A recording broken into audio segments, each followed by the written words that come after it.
The morning mist clung to the Ashford estate like a shroud, winding through the overgrown rose garden with fingers of grey that obscured the fading blooms and tangled stems.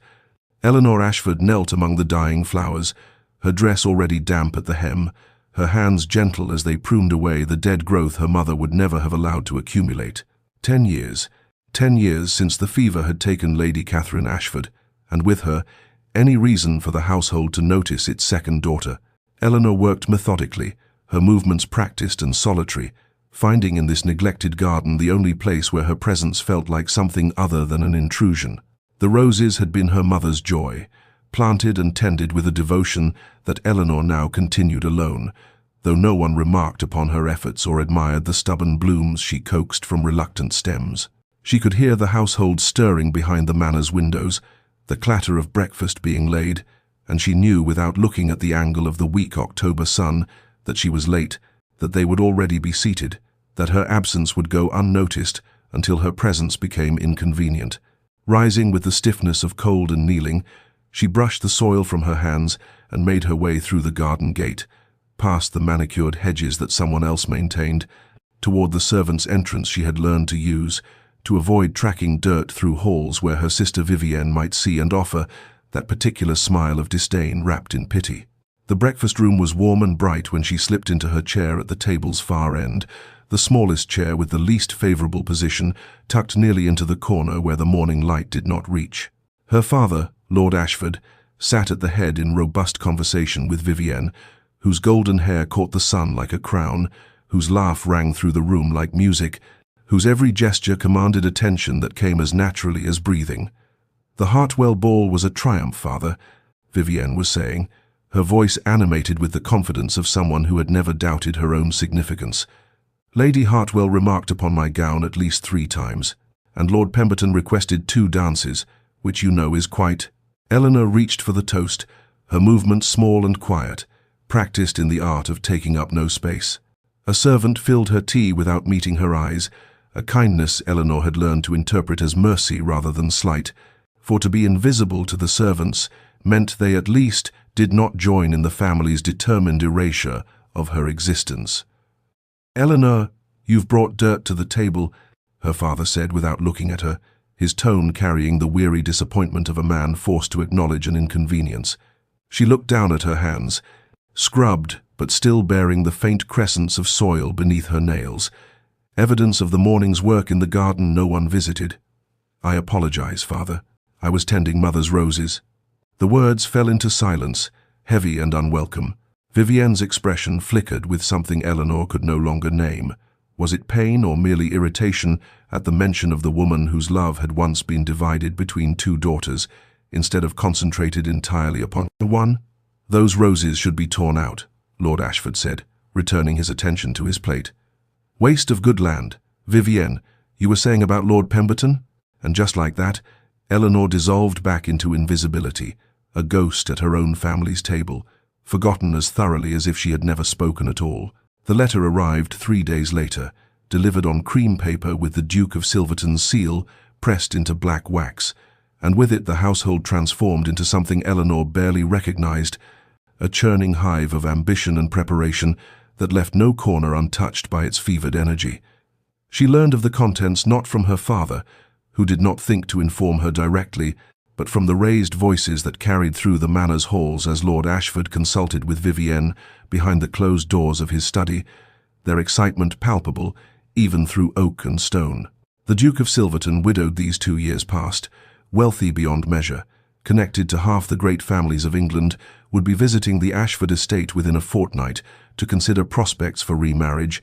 and Lord Ashford had apparently impressed upon his Grace the exceptional qualities of his eldest daughter during their brief encounter at the season's opening ball. Eleanor heard the news and felt the old, familiar weight settle upon her shoulders, the knowledge of what her role would be in this latest performance of her family's aspirations. She had stood in this position before, 6 times over the past decade, each time for a different gentleman of quality who came to see Vivienne shine. Eleanor was to be the shadow that made the light more brilliant, the plain setting that made the jewel more precious, the forgotten sister whose very ordinariness would render Vivienne's beauty and accomplishment all the more extraordinary by contrast. The house erupted into motion that very afternoon. Dressmakers summoned from London, menus planned and replanned, chambers aired and furnished and decorated with an attention to detail that spoke of desperation wrapped in pride. Vivienne held court in the drawing room, draped across the settee like a painting of indolence and grace, calling out commands to servants who rushed to fulfill her every whim, while she debated the merits of the blue silk versus the emerald green, the pearl combs versus the diamond pins. Lord Ashford spared no expense, his investment in his daughter's future as calculating as any business venture, though he clothed it in paternal devotion that might have been convincing to anyone who had not watched him ignore his other daughter for 10 years. Eleanor's instructions came second-hand, delivered by the housekeeper with apologetic eyes. She was to ensure the manor was presentable, arrange flowers in all the common rooms, review the library for any volumes that might interest a ducal guest, and above all, make herself useful but unobtrusive during the Duke's visit. She was to attend dinners, providing numbers for the table, but speak only when addressed. She was to wear her simplest gowns, style her hair without ornament, become the blank canvas against which Vivienne's portrait would be painted. Eleanor had nodded, accepting these directives as she had accepted all the others, and retreated to her small room under the eaves where she allowed herself, for just one moment, to feel the full weight of her perpetual erasure. She sat on the edge of her narrow bed, hands folded in her lap, and permitted a single tear to trace its way down her cheek before she wiped it away with steady fingers and rose to begin her preparations. That evening, while Vivienne dined on delicacies prepared to test recipes for the Duke's visit, Eleanor worked alone in the drawing room with armfuls of late roses from her mother's garden, arranging them in vases with care no one would attribute to her, creating beauty that would be admired without anyone thinking to wonder whose hands had coaxed it into being. The Duke of Silverton arrived on a Thursday afternoon when the October sky hung low and grey above the Ashford estate, in his carriage, magnificent and imposing, as it rolled up the carefully swept drive that Eleanor had spent the previous day ensuring was free of fallen leaves and debris. She watched his arrival from the music-room window on the second floor, her assigned position well away from the formal greeting that would take place at the entrance, where her father and Vivienne stood in their finest attire, faces arranged in expressions of welcome that balanced dignity with eagerness in precisely calibrated measure.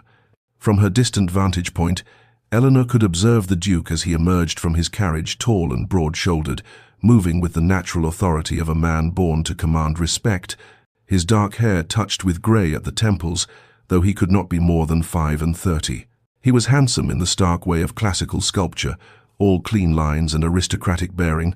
but even from this distance Eleanor could perceive something else in the set of his shoulders, a heaviness that spoke of burdens carried in silence, a melancholy that clung to him as surely as the mist clung to her mother's roses each morning.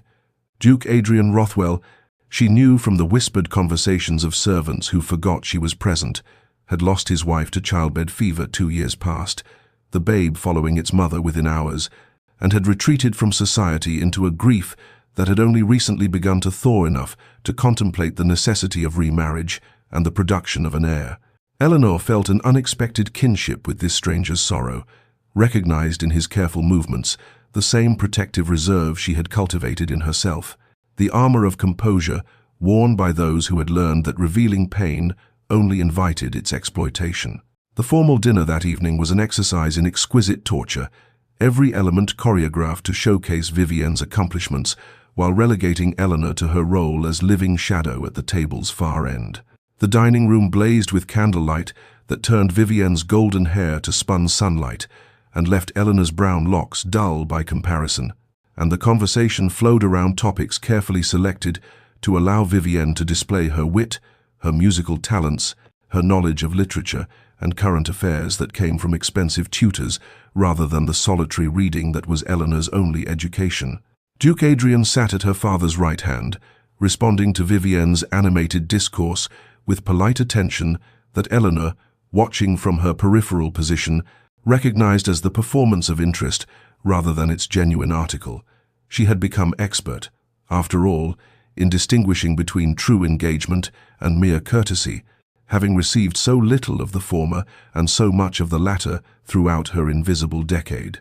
She had been served and had eaten mechanically, her presence acknowledged only by the footman who filled her wineglass, when her napkin slipped from her lap and fell to the floor beside her chair. A small incident that should have been beneath notice, certainly beneath the attention of a duke. But Adrian had seen it fall, and before Eleanor could retrieve it herself or signal a servant, he had risen from his seat and crossed the length of the dining room to where she sat frozen in surprise, bending to collect the fallen linen and extending it to her with a slight bow that brought his eyes level with hers for the first time. In that moment of unexpected contact, Eleanor felt something shift in the careful architecture of her defenses,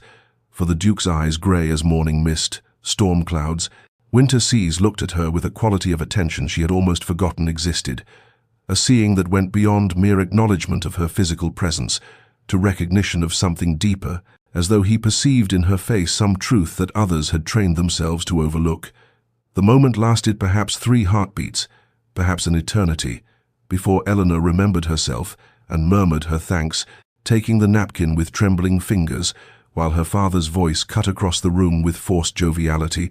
calling the Duke back to his proper place, back to Vivienne's performance, back to the script from which this brief exchange had been an unexpected deviation. But as Adrian returned to his seat and the dinner resumed its planned course, Eleanor sat very still and felt the dangerous stirring of something she had promised herself she would never feel again,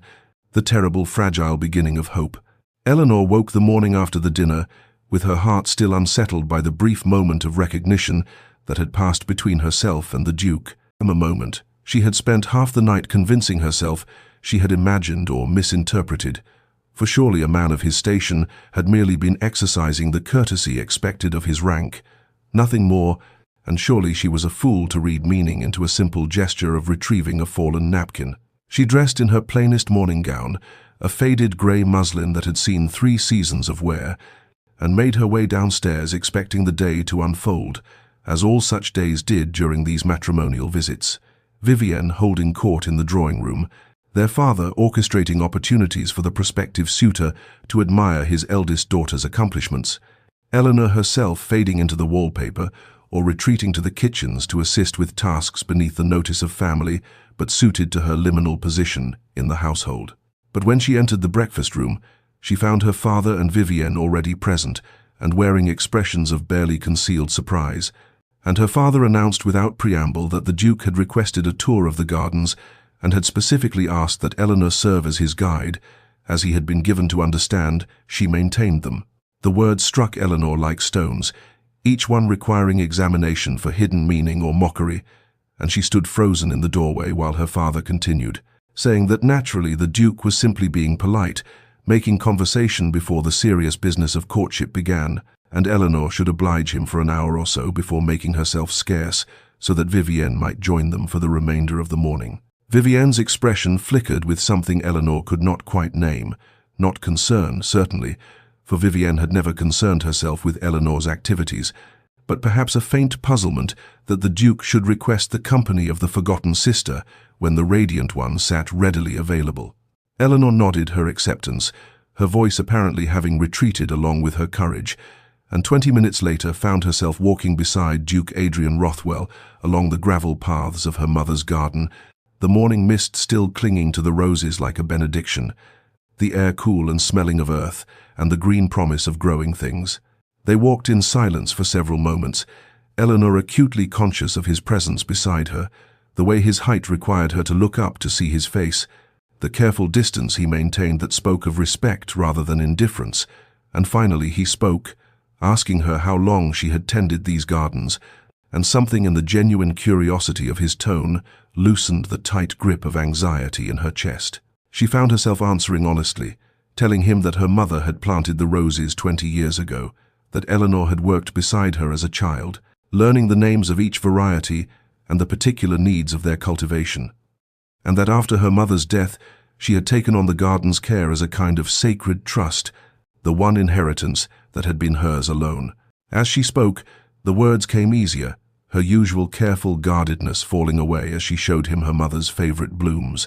the deep crimson roses that symbolized enduring love, and the white ones her mother had called peace, the pale pink variety named for dawn and new beginnings,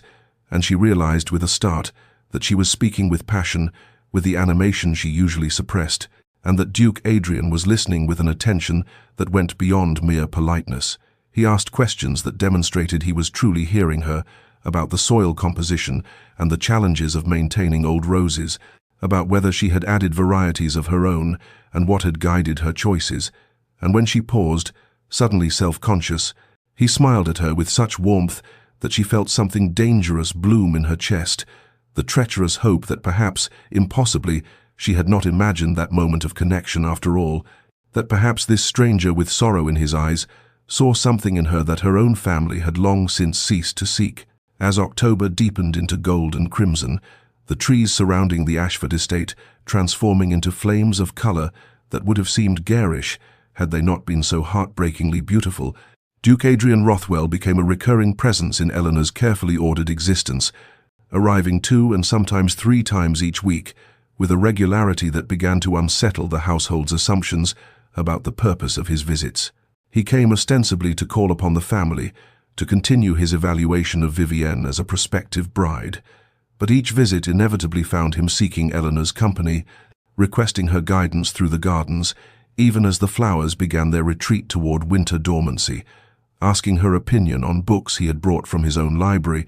engaging her in conversations that stretched from literature to philosophy to the nature of grief and the possibility of joy after loss. Eleanor found herself anticipating his arrivals with a mixture of exhilaration and dread, for each conversation peeled back another layer of the protective numbness she had cultivated, exposing raw places in her heart she had thought safely buried, and yet she could not bring herself to retreat from the unprecedented gift of his attention, the intoxicating experience of being truly heard by another soul. They spoke of poetry. He admired Wordsworth while she defended Byron's passionate darkness, and of the social obligations that constrained them both. Adrian confessing that he had spent the 2 years since his wife's death performing the role of the grieving duke, while inside feeling more relief than sorrow, for his marriage had been arranged by their families, and though he had respected Catherine and mourned her loss, he had never known the connection of minds and spirits that he had been taught to believe was merely romantic fiction. Eleanor listened to these revelations with wonder, understanding for the first time that even those who appeared to have everything society valued, title,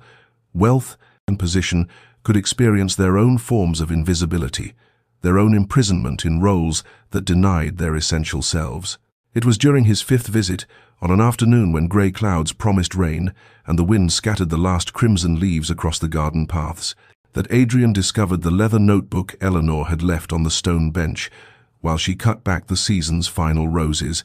and before she could prevent him, he had opened it and begun reading the verses she had written there, poetry she had never shown to any living soul, words that laid bare her loneliness and longing, her observations of beauty in small things, her belief that even forgotten gardens could bloom again if tended with enough love. She stood frozen in mortification, certain he would mock or pity her amateur efforts, but when he looked up, his eyes held an expression of such profound respect that she felt tears threaten, and he asked her permission to read more, saying that her words captured truths he had felt but never possessed the skill to express, and would she trust him enough to share this part of herself, as she had already shared her knowledge of roses and her thoughts on grief. From that moment something shifted between them, the conversation moving from the careful courtesy of new acquaintance to the deeper intimacy of genuine friendship, and Eleanor felt both terrified and alive in ways she had not experienced since before her mother's death, aware that she was opening herself to inevitable pain when this interlude ended, and the Duke made his expected choice of Vivienne, yet unable to resist the profound human need to be seen, to be known, to matter to another person, even if only temporarily. Within the house, the family had begun to notice the pattern of Adrian's attention, with growing confusion and concern. Her father dismissed it as an eccentric nobleman's way of being thorough, perhaps examining how the lesser daughter behaved to predict the true character of the elder, while Vivienne's expression during the Duke's visits had begun to show the first flickers of something Eleanor recognized with surprise as jealousy, a tightness around her sister's perfect mouth, when Adrian excused himself from Vivienne's performance at the pianoforte to ask Eleanor's opinion on a passage from the book he carried, though surely, Eleanor told herself in the darkness of her room each night, surely Vivienne had no cause for jealousy, for when the time came Adrian would make the sensible choice, the expected choice, and Eleanor would return to her shadows bearing the bittersweet gift of having been, for one brief autumn, unforgotten. It was on a grey afternoon in late October, when the garden had surrendered most of its colour to the advancing winter and the roses stood in their final bloom before dormancy, that Eleanor and Adrian sat together on the stone bench, beneath her mother's arbour, and spoke truths they had perhaps never voiced to another living soul, the conversation beginning with literature and philosophy, as their talks often did, but deepening into territory far more dangerous, far more intimate, until Eleanor found herself holding her breath between his words, as though each revelation were a gift she feared to disturb with sudden movement. Adrian spoke of his marriage to Catherine, how their families had arranged the match when he was 23 and she barely 19, how they had tried with genuine effort to build affection from duty and had achieved a respectful partnership that satisfied society's expectations while leaving both of them, he suspected, privately lonely in ways neither had dared name aloud, and how her death in childbed 2 years past had filled him with grief, not only for the loss of her life and their child's, but for the loss of the possibility that they might have eventually found the deeper connection both had, perhaps secretly longed for. He described the loneliness of his position, the way every interaction in society felt like a performance, the Duke of Silverton playing his role with appropriate gravity and charm, while the man inside that title hungered for genuine recognition, for someone who might see past the trappings of rank to the human soul beneath, and Eleanor listened with her heart beating so hard she feared he must hear it, and understanding for the first time that the isolation she had known in her family's house existed in different forms, even in the grandest estates, even behind the most envied titles. When he finished speaking, he looked at her with such vulnerable honesty that she found her own walls crumbling, and she heard herself telling him what she had never told anyone about the decade since her mother's death, when she had become increasingly invisible to her family, how she had learned to move through the house like a ghost, performing her small services and retreating to her safe places, how she had convinced herself this half-life was enough, because the alternative, allowing herself to want more, to believe she deserved more, would have broken her entirely. She spoke of the peculiar pain of being unseen by those who should love you most, of watching her sister receive all their father's attention and pride, while Eleanor was forgotten at the breakfast table, passed over in conversation, excluded from family decisions, as though she were a servant rather than a daughter, and she was surprised to find tears on her cheeks, the first she had allowed herself to shed in Adrian's presence, the first she had allowed herself to shed at all in longer than she could recall. As she spoke, he had shifted closer on the bench, close enough that she could feel the warmth of him beside her, and when she fell silent, he reached out slowly, giving her time to retreat if she wished, and took her hand in his. The first deliberate touch between them beyond that initial moment with the fallen napkin, and the contact sent such a shock of recognition through her that she nearly pulled away from the intensity of it, from the dangerous promise of connection it represented. He held her hand gently, his thumb tracing small circles on her palm as though soothing a frightened creature, and he said in a voice rough with emotion, "You see the world in colors others miss, Eleanor. You find beauty in what others overlook. And perhaps that is because you yourself have been overlooked. But I want you to know that I see you. I have seen you from that first evening, and every conversation we have shared has only made you more vivid to me, more essential, more impossible to imagine my life without." And Eleanor felt hope and terror war within her chest, hope that this impossible thing might be real, terror that she was misunderstanding, that this would end, that allowing herself to believe in it would destroy her more thoroughly than a decade of invisibility ever had, and yet she could not bring herself to pull her hand from his, could not bring herself to retreat from this moment that felt like standing at the edge of a precipice, terrified and exhilarated, alive in ways she had forgotten were possible. Eleanor should have known that hope was a luxury the forgotten could not afford. For the very evening after that transformative conversation in the garden, her father summoned her to his study with a coldness in his voice that transported her instantly back to childhood, to all the times she had displeased him simply by existing in ways that did not serve his purposes,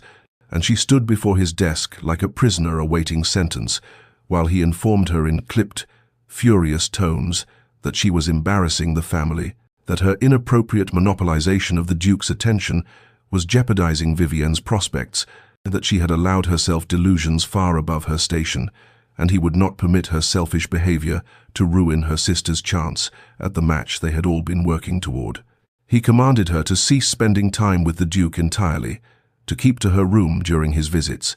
to remember her place as the lesser daughter, whose role was to support her sister's advancement, not to pathetically grasp at attentions clearly meant as mere politeness from a man too well-bred to show his boredom with her company, and each word landed like a stone on the fragile hope Eleanor had allowed to take root in her chest, crushing it beneath the weight of old certainties, old wounds she had been foolish to imagine could heal. When she returned to her room, her hands trembling and her vision blurred with tears, she refused to let fall until she was safely behind her closed door. She found Vivienne waiting for her, and her sister's beautiful face wore an expression of such calculated cruelty that Eleanor felt the floor tilt beneath her feet as Vivienne spoke with honeyed venom, asking whether Eleanor had truly been foolish enough to believe that someone like the Duke of Silverton, a man who could have any woman in England, would genuinely want someone like her, plain and poor and pathetic. Did she really imagine that his polite attentions meant anything beyond a sophisticated man's way of passing time in the country? And perhaps Eleanor had been alone so long she had forgotten how to read social situations, mistaking courtesy for genuine interest. But Vivienne was telling her this for her own good, to spare her the greater humiliation that would come when Adrian inevitably made his true choice, and Eleanor's ridiculous hopes were exposed for the desperate fantasies they had always been. The words found every vulnerable place in Eleanor's heart, every doubt she had harbored beneath her growing hope, every piece of her that still believed she deserved the invisibility she had endured, and she felt herself retreating into the numbness that had protected her for 10 years, felt the walls rebuilding around her heart, brick by brick, felt herself becoming again the ghost who moved through the house unseen and untouched by either love or pain. For surely this was what she had been meant for all along, and the past weeks had been nothing but a beautiful delusion, a brief dream before waking to the unchangeable reality of her place in the world.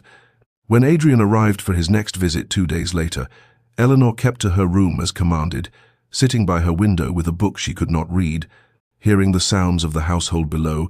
imagining him in the drawing room with Vivienne, telling herself that this was right, this was proper, this was how it should be, and had always been going to be. And when one of the servants came to tell her that the Duke had asked for her, had seemed confused by her absence, she sent word that she was indisposed and could not receive visitors, hating herself for the cowardice, even as she could not bring herself to face him, to see in his eyes the confirmation that her father and sister had been right about everything, that she had mistaken kindness for something deeper and had made herself ridiculous in the process, and so she retreated into the safe darkness of being forgotten, where hope could not reach her and therefore could not destroy her, unaware that in the rooms below, Adrian was receiving her message with growing alarm, with questions her family deflected with smooth lies, with a dawning understanding that something was terribly wrong and a determination that he would not accept her absence without knowing its true cause. For he had not spent weeks learning to see Eleanor Ashford, only to watch her disappear back into the shadows her family had tried to confine her to, and the Duke of Silverton, when committed to a course of action, was not a man easily deterred. 3 days passed like years, each hour stretching into an eternity of silence that pressed against Eleanor's chest until she could barely draw breath. While in the rooms below and in the world beyond her self-imposed exile, Adrian Rothwell found himself confronting a situation that transformed his concern into something harder and more dangerous, a cold fury at injustice that reminded him he was not merely a man in love, but a duke with power. He had been too gentle to wield until circumstance demanded it. On the second day of Eleanor's absence, he had asked her father directly why Miss Eleanor no longer joined them, his tone carefully polite, but edged with an insistence that made Lord Ashford shift uncomfortably before offering the rehearsed explanation that Eleanor was indisposed, a feminine complaint that would pass in time, nothing that need concern his grace, and perhaps they might discuss the arrangements for the upcoming county assembly, where Vivienne would be delighted to dance the first set with him if he would do her the honor. Adrian had accepted this deflection with surface courtesy, while filing away the smoothness of the lie. The way Lord Ashford's eyes slid away from his the performance of paternal concern that rang hollow against what Adrian had learned of this family's dynamics over the past weeks, and he had smiled and made appropriate noises about the assembly, while his mind worked through the situation with the strategic precision that had made him successful in both business and politics,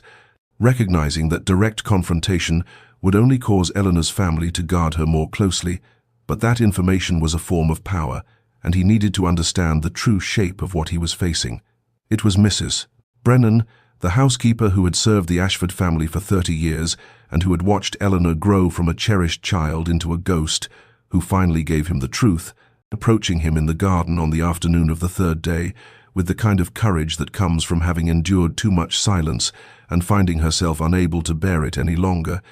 And she told him in quiet, urgent tones that Miss Eleanor was not ill but confined to her quarters by her father's order, that she had been forbidden from seeing the Duke again, that the household whispered about the confrontation in Lord Ashford's study and Miss Vivienne's subsequent visit to her sister's room, and that Eleanor had not emerged since except to take meals alone, her face pale, and her eyes holding the blank distance of someone who had retreated back into the protective numbness that had sustained her through years of systematic erasure. Adrian listened to Mrs. Brennan's testimony with a stillness that concealed the rage building in his chest, a fury not hot but ice-cold, the kind of anger that clarifies rather than clouds, and he thanked her with genuine warmth and a promise that her loyalty to Eleanor would not be forgotten before returning to his rooms at the inn where he had taken lodgings, declining another evening at the Ashford house, with apologies about correspondence that required his attention,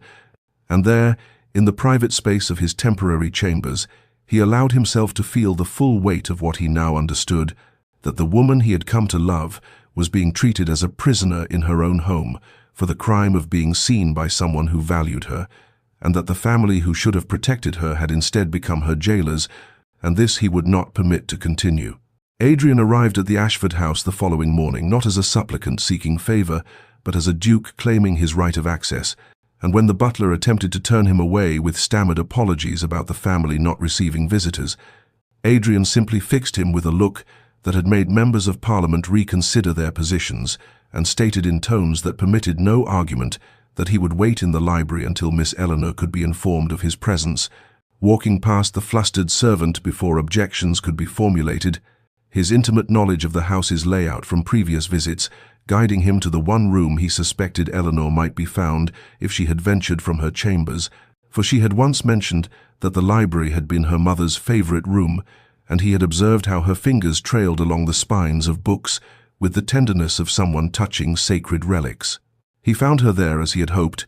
seated in the window alcove with autumn light falling across her face and a volume of poetry open in her lap, though her eyes were fixed on the gardens beyond the glass, with an expression of such profound emptiness that it struck him like a physical blow. And when she sensed his presence and turned, the flash of joy that illuminated her features before being ruthlessly suppressed told him everything he needed to know about what these 3 days of separation had cost her, how she had been waging war against her own hope, and he felt his careful control slip as he crossed the room toward her with urgent purpose. Eleanor rose from her seat with a wariness that broke his heart, holding up one hand as if to maintain distance between them, and her voice, when she spoke, carried the hollow quality of someone reciting a lesson learned through pain, telling him that he should not be here, that her father had forbidden it, and that she apologized for any misunderstanding her behavior might have caused, but she recognized now that she had misinterpreted his kindness, and she would not presume further on his time or patience, and with each word, Adrian felt his fury at her family intensify, even as he ached for the wounds they had reopened in her, the decade of conditioning that made her retreat into invisibility the moment someone tried to erase her again. He moved closer despite her protests, stopping only when he stood directly before her, near enough to see the tears she was fighting against, the trembling of her hands, the desperate hope she was trying to kill before it could destroy her. And he spoke then with an intensity that made her finally meet his eyes, telling her that he knew what her family had done, what they had said to her, and that he would not permit her to vanish back into the shadows they had tried to confine her to, that she was not a misunderstanding or a mistake or a foolish hope, but the most real thing he had encountered in years of performing the role society expected of him. Eleanor shook her head, tears spilling over now as she whispered that he did not understand, that she was not what he thought, that she was the forgotten one for reason, and that 10 years of being unseen had taught her the truth of her own negligible worth, and her voice cracked on the words, as if speaking them aloud was costing her everything she had left. Adrian reached for her then, his hands framing her face with a gentleness that contrasted with the passion in his voice as he said, "For 10 years you have survived being unseen, Eleanor, but I see you, I have, from the first moment our eyes met across that dinner table. I have seen you in every conversation we have shared, in every word of poetry you trusted me with, in the way you tend your mother's roses, as if love itself could bloom from careful attention, and what I see is not someone forgotten but someone unforgettable, not someone of negligible worth but someone of such profound value that your family's blindness to it speaks only to their poverty of vision, not to any lack in you." And before she could protest again, before the walls could rebuild completely, he kissed her with all the certainty he felt, with weeks of accumulated longing and newfound understanding and determination that she would not be erased, and after a moment of shocked stillness, Eleanor's defenses crumbled, and she kissed him back with a hunger that spoke of 10 years of being untouched, unseen, unloved, her hands clutching his coat as if he were the only solid thing in a world that had taught her to expect dissolution. And when they finally drew apart, both were trembling, both irrevocably changed, both aware that this moment had transformed what was possible, and that there would be no returning to the careful distance that had come before. For hope, once truly kindled, cannot be easily extinguished, and Eleanor felt it flooding through her despite her fear, despite everything, a terrifying and exhilarating rush of possibility that perhaps, impossibly, she might be allowed to step from shadow into light. They remained in the library's golden stillness for a moment that stretched beyond time, wrapped in the fragile peace of shared truth and tentative hope. But peace in the Ashford house was a commodity that had never been granted to Eleanor for long, and fate, or perhaps simply her father's suspicious nature, intervened with the sound of footsteps in the corridor and the door opening without the courtesy of a knock. Lord Ashford entering with the presumption of ownership to find his forgotten daughter in the arms of the Duke he had intended for Vivienne, and the rage that suffused his features transformed him into something terrible and previously concealed, a fury that had perhaps always existed beneath his studied indifference, but had never before been directed at someone he considered too insignificant to warrant such intense emotion. What followed happened with the terrible momentum of an avalanche, Lord Ashford's bellow bringing servants running and family emerging from various rooms, Vivienne appearing in the doorway with calculated timing that suggested she had been waiting for precisely this confrontation, and within moments Eleanor found herself at the center of a scene she had spent 10 years avoiding, visibility of the most scorching and humiliating kind, as her father's accusations filled the library with a venom that made even the servants flinch, calling her a manipulator who had schemed to entrap a duke, a social climber who had used her position in the household to ingratiate herself through deception, an embarrassment to the family name who had always been more trouble than she was worth. And did she imagine that someone of Silverton's standing could truly want someone as unremarkable and forgettable as herself? Did she think her pathetic attempts at poetry and her dirt-stained hands from grubbing in gardens made her suitable to be a duchess? And how dare she? How dare she presume to reach above her station when she had been given shelter and sustenance, despite her profound uselessness to the family's prospects? Eleanor stood frozen in the face of this onslaught, decades of conditioning making her want to shrink and disappear and apologize for the space she occupied. But she felt Adrian's presence beside her like an anchor, and when her father paused for breath, Vivienne stepped forward with tears streaming down her beautiful face in a performance of wounded betrayal, declaring in tones of theatrical anguish that she had trusted Eleanor and had thought, despite everything, that they were sisters, and yet Eleanor had deliberately stolen the one man who had shown interest in their family and had used her wiles and her pretense of intellectual interests to manipulate a grieving widower. And how could Eleanor do this to her? How could she be so cruel, so selfish, so calculating in her destruction of Vivienne's one chance at happiness? The words struck like physical blows, each accusation designed to wound, because Vivienne alone among the family understood Eleanor well enough to know precisely where she was most vulnerable, and Eleanor felt something inside her beginning to crack under the assault.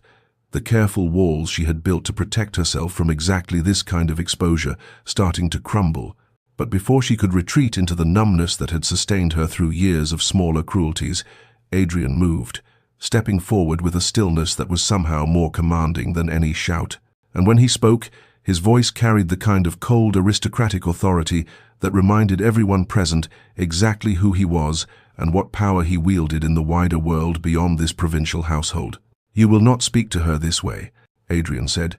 and each word fell like a judge's gavel, creating silence in its wake, his eyes moving from Lord Ashford to Vivienne with an expression that made both of them step back instinctively. "You will not make accusations about a woman whose character you have systematically failed to recognize,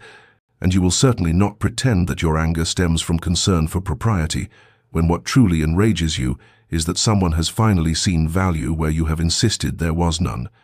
And the authority in his voice, the utter conviction, created a space in which something unprecedented could occur, for Eleanor felt the crack inside her widening not into collapse but into opening, and before she fully understood what she was doing, she found her own voice rising, quiet at first but growing stronger, and she began, finally, after 10 years of silence, to speak her truth. Eleanor's voice, when it emerged, was not loud, did not need to be, for it carried the weight of 10 years of accumulated silence, and she spoke without anger but with a truth that was somehow more devastating than any rage could have been, telling them in tones that trembled only slightly that she had been a ghost in this house since the day her mother died, that she had set tables no one thanked her for setting, had arranged flowers no one noticed, had maintained her mother's gardens, because someone needed to remember that love had once existed within these walls, and she had done this not expecting gratitude, but hoping at least for acknowledgement that she existed and that she was a daughter and a sister and a person worthy of basic consideration. And she recounted for them now the small accumulated cruelties of invisibility, the birthdays forgotten, the Christmases where gifts were an afterthought, the conversations that stopped when she entered rooms, not because she had interrupted, but because her presence was considered so negligible that it did not warrant adjustment, the years of being told through silence and indifference that she was less than, worth less than, deserving of less than the space she occupied. She spoke of watching Vivienne receive every advantage, every opportunity, every ounce of their father's pride and attention, and she said clearly that she did not begrudge her sister these things, that Vivienne deserved love and recognition, but that somehow in this household it had been decided that there was only enough worth acknowledging for one daughter, and Eleanor had been designated the one who would exist in shadow so that Vivienne could shine more brightly, and she had accepted this role with as much grace as she could summon because she had loved them, had wanted desperately to be loved in return, but she understood now that she had been waiting for something that would never be freely given, that she had been teaching them through her acceptance of mistreatment, that she agreed with their assessment of her value, and she would not do that anymore, could not do that anymore. Not after Adrian had shown her what it felt like to be truly seen, and she had remembered that her mother had once looked at her with pride and called her remarkable and told her that quiet strength was its own form of courage. Eleanor's words fell into a silence that had gone from hostile to stunned, for none of them had ever heard her speak more than a few sentences together,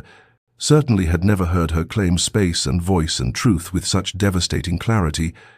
and she looked at her father now with eyes that no longer sought his approval, and told him that she would be leaving this house, that she was grateful for the shelter she had been given, but that she could not remain in a place where her existence was treated as an inconvenience,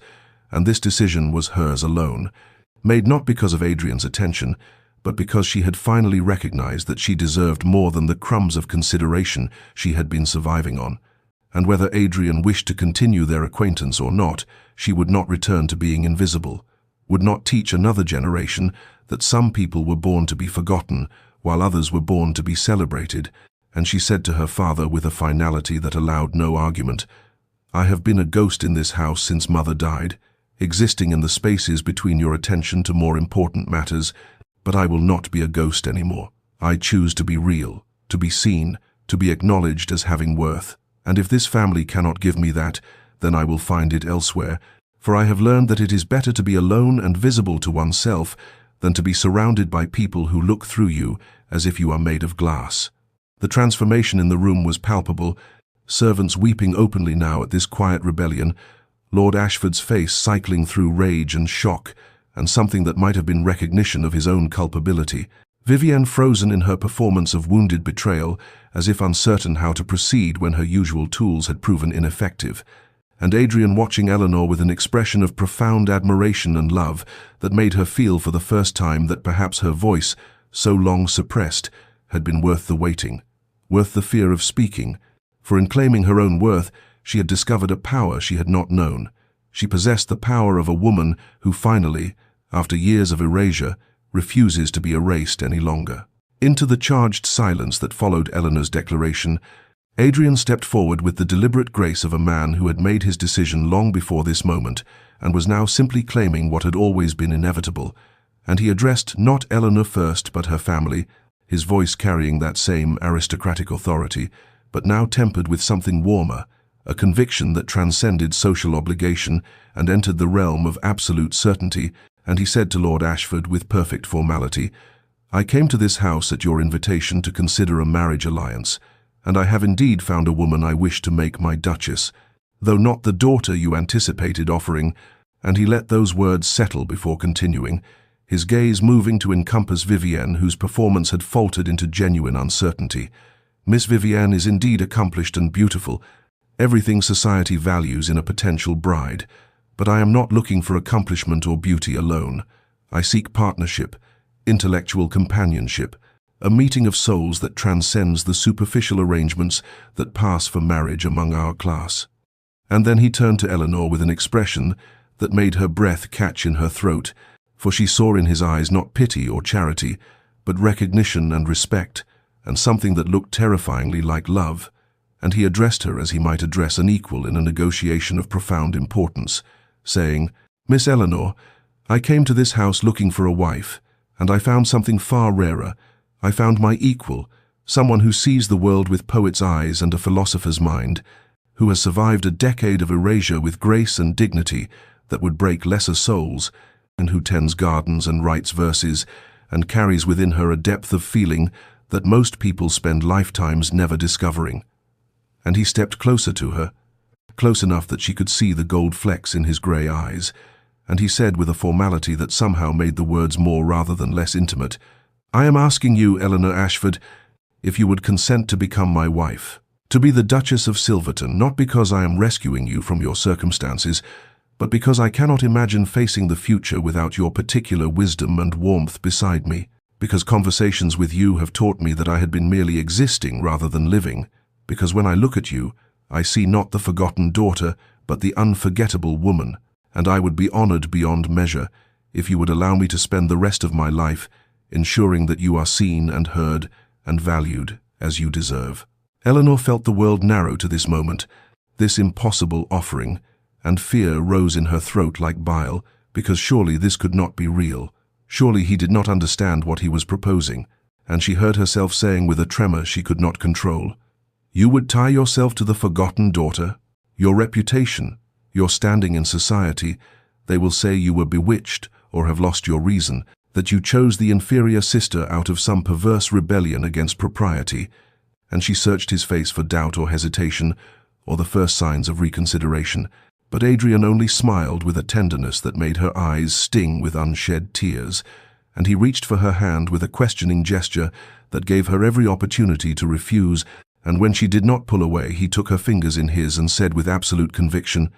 "You are unforgettable, Eleanor. You have been from the start, from the moment you looked at me across your father's dining table with sadness and intelligence in your eyes, from our first conversation in the garden when you spoke of roses as if they were old friends, and from every subsequent meeting when I discovered new layers of wit and compassion and quiet courage in you, and I am not rescuing you any more than you are rescuing me, for we are simply two people who have recognized in each other the possibility of genuine partnership, of being truly known and truly valued,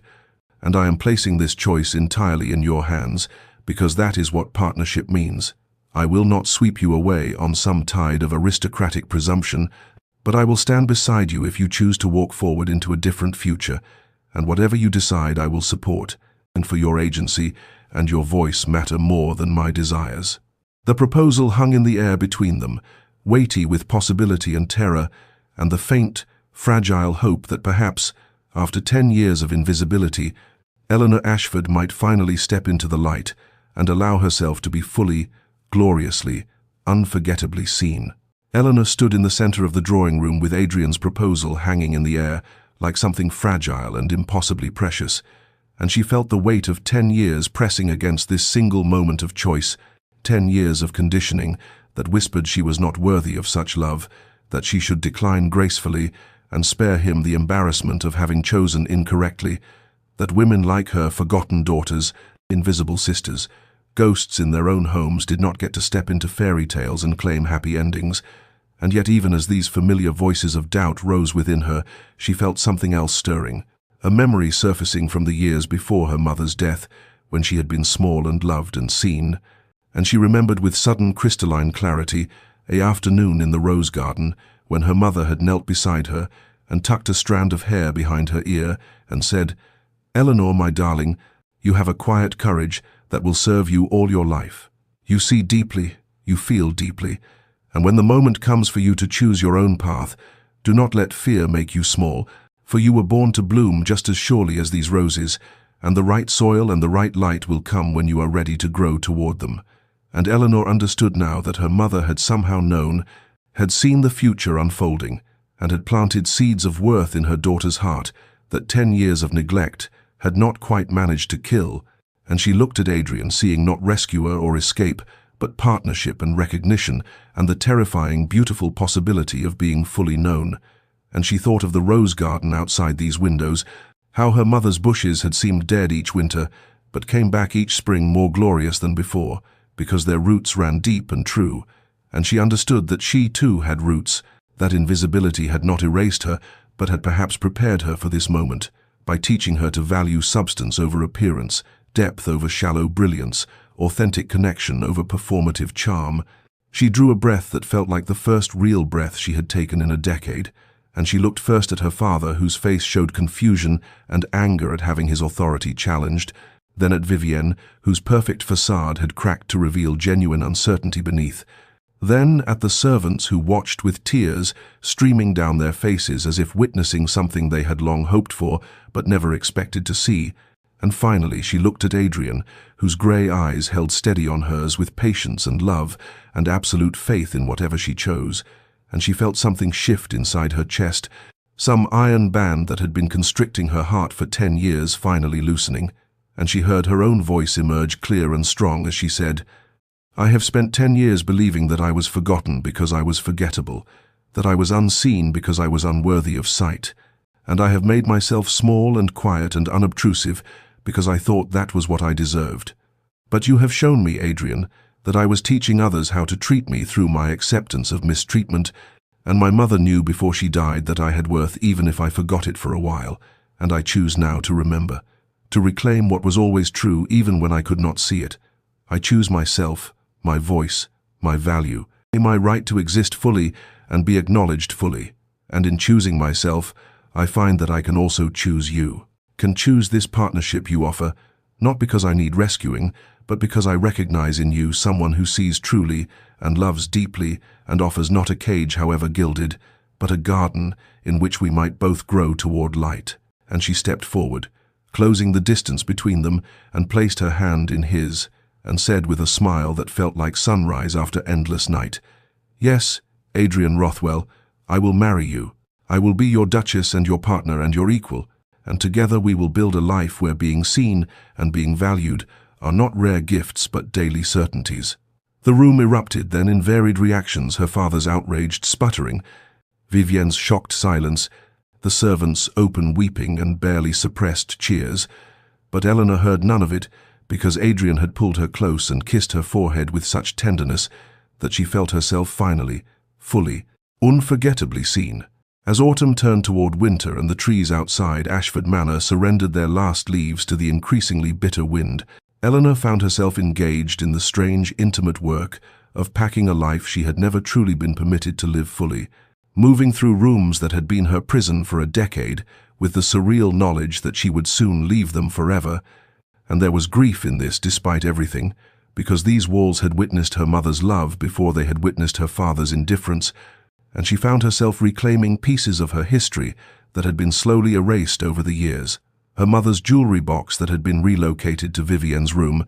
the watercolor paintings Eleanor herself had done as a girl that had been taken down and stored in the attic, books inscribed with her mother's handwriting that had somehow migrated to her father's study, as if Eleanor had no right to inherit her own mother's love of literature. And with each recovered item, she felt herself becoming more solid, more real, as if these physical objects were proof that she had indeed existed before her erasure and would continue to exist after her liberation. The servants who had shown her small kindnesses over the years came to her room in quiet moments to offer tearful farewells and whispered blessings, and Mrs. Henderson, the housekeeper, pressed a package of seeds from the rose garden into Eleanor's hands and said with fierce affection, "Your mother would be so proud of you, Miss Eleanor, and so very proud that you chose yourself and chose love and chose to bloom." And Eleanor wept then because she understood that she had been seen all along by these women who had no power to intervene but had witnessed her suffering and had held hope for her liberation even when she had stopped holding it for herself. On her third evening of preparation, there came a soft knock at her door, and Vivienne entered without invitation, and Eleanor braced herself for another performance of wounded sisterhood or cutting cruelty, but instead her sister closed the door carefully behind her and stood in the center of the room, looking suddenly young and lost, and nothing like the brilliant golden daughter who had reigned over the household for a decade. And Vivienne said with a rawness Eleanor had never heard from her, "I have been cruel to you, and I could claim it was because Father encouraged the competition between us, or because I did not understand what I was doing, but the truth is that I was afraid. Afraid that if anyone looked at you too closely, they would see that your quiet depth was worth more than my loud brilliance, that your genuine feeling was more valuable than my perfect performance, and I have spent 10 years keeping you small so that I could continue to feel large, and I have been so unhappy, Eleanor, so desperately unhappy in my golden cage, while you at least had your garden and your books and your authentic self, even if no one acknowledged it. And I watch you preparing to leave with a man who sees you truly, and I realize that I have never been truly seen, because I have never shown anyone my true self, and I am trapped in a role I created and now cannot escape." And the sisters looked at each other across the room with an honesty that had never existed between them, both trapped in different ways by their father's limited love and their mother's absence, and Eleanor felt her anger at Vivienne soften into something more complex, a recognition that they had both been victims of a household that could not hold space for two daughters to be fully themselves, and she said gently, "Vivienne, you can choose differently too. It is not too late to step off the pedestal and discover who you are when you are not performing. And if you ever want that freedom, if you ever need a place to discover your authentic self, you will be welcome at Silverton, for we are sisters, and that means something even after everything that has passed between us." And Vivienne nodded, with tears streaming down her perfect face, before fleeing the room, as if she could not bear such vulnerable honesty for another moment, leaving Eleanor to finish her packing with a strange mixture of grief and hope and the profound understanding that leaving this house meant leaving behind not just pain, but also the last connections to her childhood and her mother, and the girl she had been before invisibility had taught her to disappear. The wedding took place 3 weeks after Eleanor's acceptance in the small parish church at the edge of the Ashford estate, and it was Eleanor's choice to keep the ceremony intimate rather than the grand social spectacle her father had once envisioned for Vivienne, for she had spent 10 years being invisible in crowds, and she wanted this moment to be about genuine witness rather than performative display. And so the guest list included only those who had truly seen her Mrs. Henderson and the kitchen staff who had shown her kindness, the vicar who had allowed her to borrow books from his library when her own had been restricted, Adrian's closest friend, Lord Pemberton, who had looked at Eleanor during their introduction and said simply, "Ah, so you are the one who brought light back to his eyes," and Vivienne, who sat pale and quiet in the third pew, as if bearing witness to a future she might never claim for herself. Eleanor prepared for the ceremony in her childhood bedroom for the last time, and she wore her mother's pearls that she had reclaimed from Vivienne's jewelry box. And Mrs. Henderson had helped her dress in a gown of cream silk that was elegant in its simplicity, no elaborate embellishments or desperate attempts to transform her into something she was not, and she carried a bouquet of roses from her mother's garden, late autumn blooms that had survived the first frost through sheer stubborn determination to flower. And when she looked at herself in the mirror, she saw not the invisible, forgotten daughter, but a woman who had chosen herself and had been chosen in return, and her hands trembled only slightly as she descended the stairs. The church was filled with winter morning light that streamed through simple windows and illuminated the worn wooden pews, and there was no orchestra or elaborate decoration, but instead a single violin playing a melody that Adrian had told her was his late mother's favorite. And when Eleanor entered on no one's arm because she had politely refused her father's offer, knowing that he had not earned the right to give away what he had never properly valued, she walked alone down the aisle toward her future, and she saw Adrian turn to watch her approach, and the expression on his face held such open wonder and joy and recognition that she felt tears threaten, though she blinked them back because she wanted to see this moment clearly. They wanted to remember every detail of being witnessed and celebrated and chosen. They had written their own vows in the days leading up to the ceremony, sitting together in the library at Ashford Manor while the household bustled around them. And when the vicar asked Adrian to speak his promises, he took Eleanor's hands in his and said with quiet intensity, "Eleanor, I vow to see you truly every day of our lives together, to witness not just your joys but your sorrows, not just your strengths but your vulnerabilities, to create space where you need never make yourself small or quiet or invisible, and to build with you a partnership of equals, where your voice matters as much as mine, and your dreams are as worthy of pursuit as any I might hold." And Eleanor felt the words settle into her heart, like seeds being planted in fertile soil. And when it was her turn to speak, she looked into his grey eyes and said with a steadiness that surprised her, "Adrian, I vow to bring my whole self to this marriage, my depth and my complexity, in my poetry and my passion for growing things, my grief for what was lost and my hope for what we will build. And I vow to trust that your seeing of me is true, even when old voices whisper that I am forgettable, and to honor the courage it took for both of us to choose authentic love over convenient arrangement." And the vicar pronounced them husband and wife as the winter sun reached its apex and filled the church with crystalline light. They departed Ashford Manor in Adrian's carriage as husband and wife, while servants threw rose petals that Mrs. Henderson had dried and saved from the summer. And Eleanor looked back once at the house that had been her prison and her home, and she saw her father standing rigid at the entrance, and Vivienne at an upper window with her hand pressed against the glass, as if reaching towards something she could not quite grasp. And Eleanor felt not triumph but a complex mixture of grief and liberation, and hope that someday her sister might also choose to leave the golden cage and discover who she was beyond performance. And then the carriage rounded the bend, and the manor disappeared behind winter-bare trees, and Eleanor turned to face forward toward Silverton and the future, and Adrian reached for her hand and brought it to his lips and said softly, "Welcome to the rest of our lives, my unforgettable Eleanor." And she leaned her head against his shoulder and whispered, "I am ready to be seen." The journey to Silverton took most of the afternoon through countryside that gradually transformed from the familiar landscapes of Eleanor's childhood into territory she had never seen, rolling hills, giving way to ancient forests, and then emerging into parkland that seemed to stretch endlessly. And when the carriage finally rounded a curve and Adrian said softly, "There, that is home," Eleanor looked out to see an estate that took her breath away, not because of its grandeur, though it was indeed magnificent, because of the way the winter light fell across its stone facade, making it seem both imposing and somehow welcoming,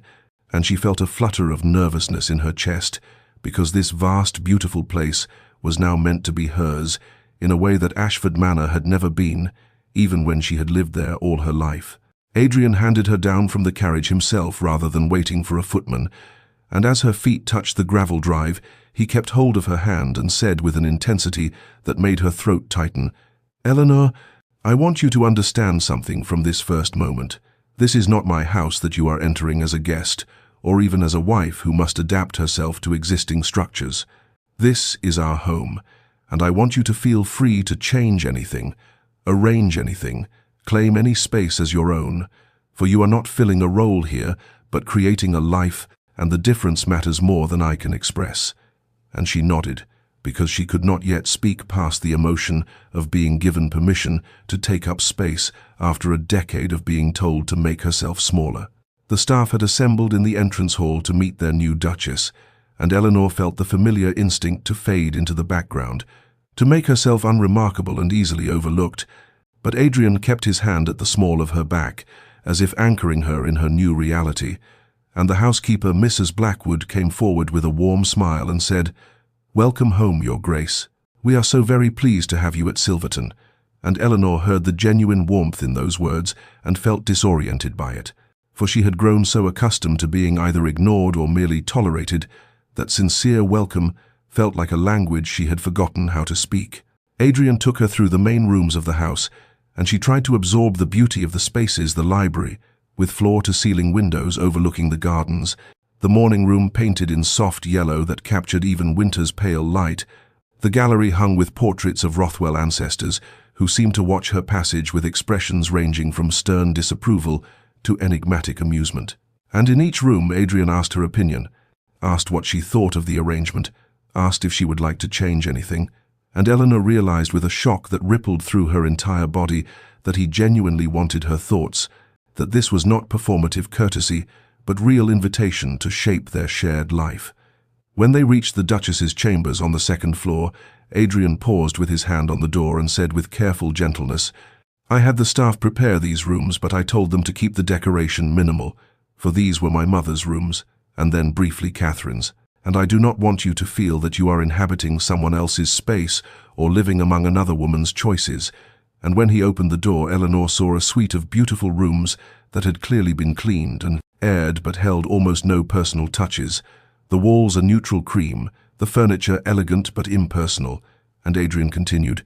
"I want you to redesign these completely, choose whatever colors call to you, whatever furniture suits your comfort, fill the shelves with your books, and the walls with art that speaks to your soul. For this is not Catherine's space that you are filling, Eleanor. This is your space to create from nothing, and I want you to feel that freedom."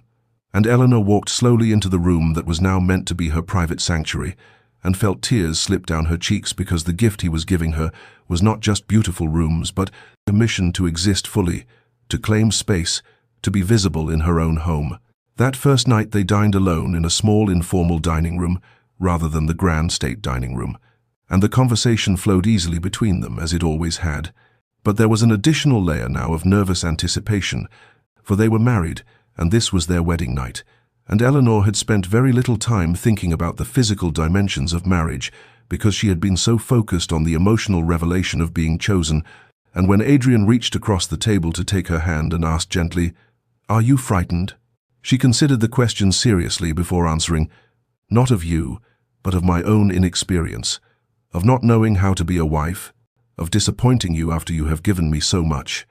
And he brought her hand to his lips and kissed her knuckles and said with tender honesty, "Then we are matched in our vulnerabilities, for I am terrified of being the kind of husband who takes rather than gives, who demands rather than invites. And I think perhaps we must simply promise to be gentle with each other as we learn how to build this intimacy together." And when he led her later to the connecting door between his chambers and hers,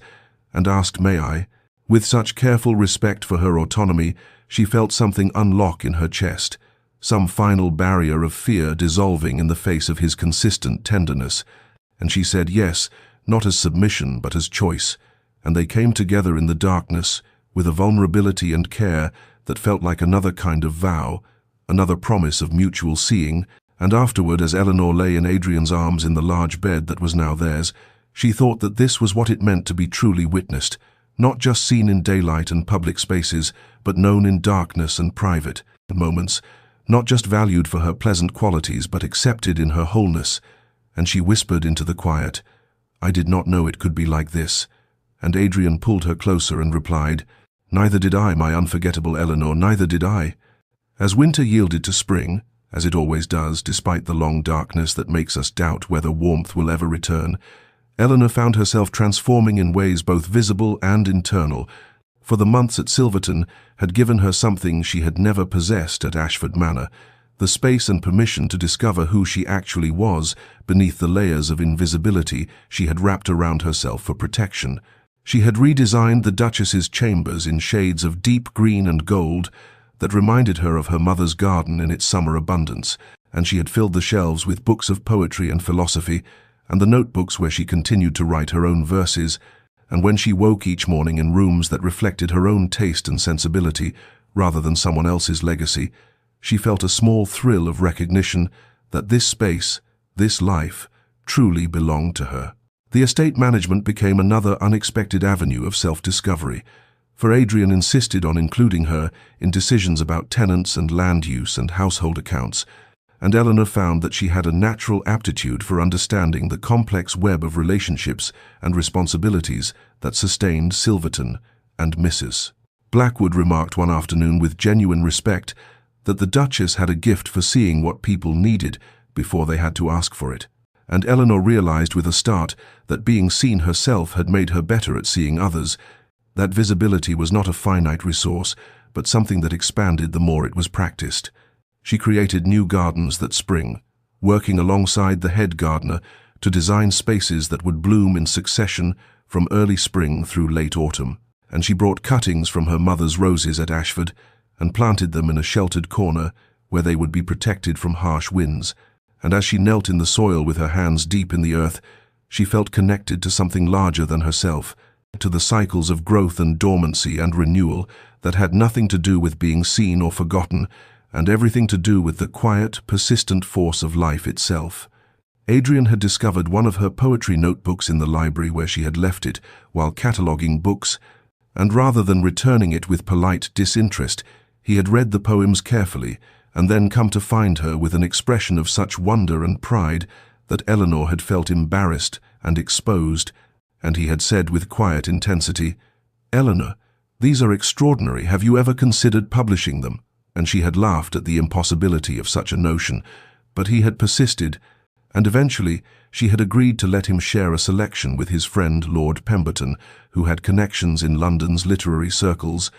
and when word came back that a respected journal wanted to publish 3 of her poems under the anonymous signature E.A., Eleanor had felt a validation that went beyond even Adrian's love, for this was the world beyond Silverton, telling her that her inner life, her way of seeing, had value that extended beyond her personal relationships. The social challenges came as she had expected, for London society was intensely curious about the Duke of Silverton's unexpected choice of bride, and at their first major social appearance at Lady Pemberton's spring ball,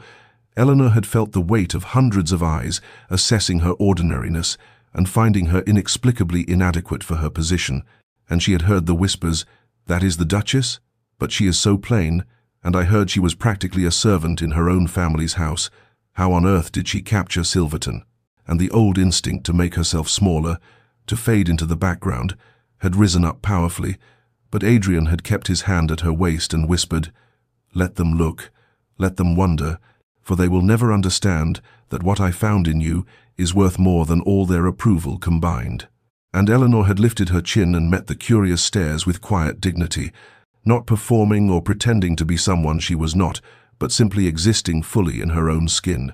And she had seen something shift in some of the faces, a grudging respect for a woman who refused to apologize for her existence. She had written to Vivienne 3 times since the wedding, careful letters that extended connection without demanding response. For she understood that her sister's golden cage was in some ways more difficult to escape than Eleanor's invisibility had been. And when the 3rd letter finally received a reply, Eleanor had opened it with trembling hands to find a brief note that said only, "I am glad you are happy. I think perhaps I have never known what happiness feels like beneath performance. Your sister, Vivienne." And Eleanor had cried for the glimpse of truth beneath her sister's perfect facade, and had written back immediately with an invitation to visit Silverton whenever Vivienne wished for respite from the relentless social performance their father demanded. The months at Silverton taught Eleanor that transformation was not a single dramatic moment, but an accumulation of small daily choices to claim space, to speak truth, to trust that her presence mattered, and there were still days when the old voices whispered that she was unremarkable and forgettable, but now she had Adrian's steady presence and her own growing self-knowledge to counter those whispers, and she was learning slowly to see herself through her own eyes rather than through the distorted mirror of her family's neglect. And as spring deepened into the lush abundance of early summer, Eleanor stood at her chamber window, looking out over gardens she had helped create, and felt something she had never experienced before, the simple, uncomplicated peace of belonging to her own life. The invitation had arrived at Ashford Manor in late spring with the Duke of Silverton's formal seal, a request for the Ashford family to receive the Duke and Duchess for a brief visit, and Eleanor had watched Adrian compose the letter with careful diplomatic language that made clear this was a social courtesy extended by their position rather than any personal eagerness on her part, for she had told him honestly that returning to that house filled her with complicated emotions she could not entirely untangle. But Adrian had taken her hand and said gently, "You need not go if the prospect causes you pain. But sometimes closure requires us to return to places we have left so that we can see how far we have traveled." And Eleanor had recognized the wisdom in his words, even as her stomach tightened with apprehension at the thought of walking through those familiar rooms as a different person entirely. When their carriage rolled up the drive on a bright June morning, Eleanor felt as though she were watching the scene from a great distance, observing the woman she had been rather than inhabiting her, and for everything looked simultaneously exactly the same and utterly transformed by her own transformation. And when her father emerged to greet them, his smile was strained and his bow slightly too deep, the discomfort of a man forced by social convention to welcome a daughter he had dismissed, now that she carried a title that outranked his own. And Eleanor felt a peculiar mixture of vindication and sadness, for she had not wanted revenge but simply recognition, and even now he could not see her but only her position. The formal reception in the drawing room was an exercise in careful politeness, her father deferential to Adrian, while addressing Eleanor with the sort of distant courtesy one might show to any visiting duchess, and Vivienne sat perfectly composed in a gown of pale blue that set off her beauty, but seemed somehow dimmer than Eleanor remembered, as though the luster had faded, or perhaps Eleanor's eyes had simply learned to see different kinds of beauty. And when Adrian guided the conversation with diplomatic skill, Eleanor watched her family perform their roles and felt profoundly grateful that she no longer had to perform her own erasure to maintain their comfort. The turning point came when Vivienne requested a private word with Eleanor in the conservatory, and Eleanor followed her sister into the glass-enclosed space filled with her mother's plants that someone had continued to tend in the years since Eleanor's departure. And Vivienne turned to face her with an expression that held none of her usual perfect composure, but instead something raw and honest, and she said quietly, "I owe you an apology, Eleanor, for I have spent these months watching you from a distance through social gossip and reports, and I have seen you become everything I pretended to be: admired, valued, genuinely happy, and I have had to confront the truth that my golden cage is still a cage, that being seen only for beauty and accomplishment is its own kind of invisibility, for no one sees the person beneath the performance." And Eleanor felt her heart crack open with compassion for the sister who had seemed to have everything, and she reached for Vivienne's hands and said with complete sincerity, "We both deserve to be seen wholly, Vivienne, and I am sorry that Father's limited vision trapped us both in roles that diminished us. And I want you to know that if you ever wish to step out of that cage, if you ever want to discover who you are beneath what others expect, my home is open to you." And Vivienne's eyes filled with tears that she did not immediately brush away, and in that moment Eleanor saw her sister truly for perhaps the first time, and recognized that they had both been casualties of the same narrow definition of value. Before they departed, Eleanor asked Adrian if she might visit her mother's grave alone, and he understood without explanation and waited at the carriage, while Eleanor walked through the churchyard to the stone marker she had not seen since her wedding day, and she knelt in the grass and spoke aloud, as if her mother could hear, telling her about Silverton and the gardens and the poetry and the love she had found. And she said, "You told me once that roses bloom in their own time, that forcing growth only damages what is trying to become, and I understand now that my decade of invisibility was not wasted time but preparation, the dormancy before blooming, and I hope wherever you are, you can see that your daughter has finally come into her own season." And she placed a cutting from the Silverton roses on the grave as a symbol of continuity and transformation, and when she rose and walked back to where Adrian waited, she felt a sense of completion, not because she had been vindicated before her family,